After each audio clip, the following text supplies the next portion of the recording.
On vous le dit régulièrement dans ces chroniques, la motivation est l'ingrédient principal pour créer une entreprise. Néanmoins, dans certains secteurs d'activité, comme l'hôtellerie-restauration, il faut en plus suivre certaines formations obligatoires.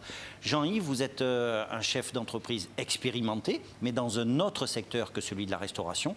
Et quand vous avez voulu ouvrir les brasseries du savoir, il a fallu suivre une formation. J'ai suivi une formation car le permis d'exploitation étant obligatoire d'une part, et mon passé de chef d'entreprise dans le monde de l'informatique et du numérique n'étant pas du tout dans le monde de la brasserie dans lequel je poussais les voiles, je me suis mis en place une demande auprès de l'Union des hôteliers et de l'industrie hôtelière, donc, et j'ai rencontré des gens qui m'ont permis de m'amener vers la brasserie et la restauration. Au-delà de l'aspect obligatoire de ces formations, qu'est-ce que vous en avez tiré dans votre pratique de tous les jours? Le monde de l'hôtellerie, de la cuisine et de tout ce qui se passe autour de ce métier est quelque chose que l'on doit apprendre.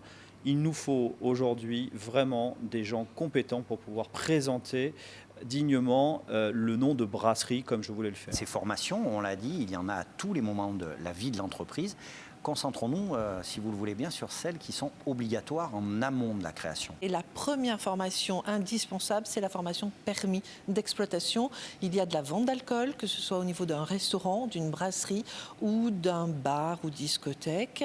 Ils doivent faire cette formation permis d'exploitation avant d'ouvrir, indispensable pour les démarches qui doivent être faites ensuite en mairie. Une fois que l'entreprise est lancée, il y a des formations qui sont indispensables dans le domaine de l'hygiène alimentaire, par exemple, pour le chef d'entreprise bien sûr, mais également pour les collaborateurs. Il y a également tout ce qui concerne l'accompagnement dans l'entreprise, puisque il faut mettre en place les allergènes, il faut rédiger un document unique d'évaluation des risques professionnels. Ce sont des choses également que l'on doit remettre à jour régulièrement, au moins une fois par an pour le document unique d'évaluation des risques professionnels.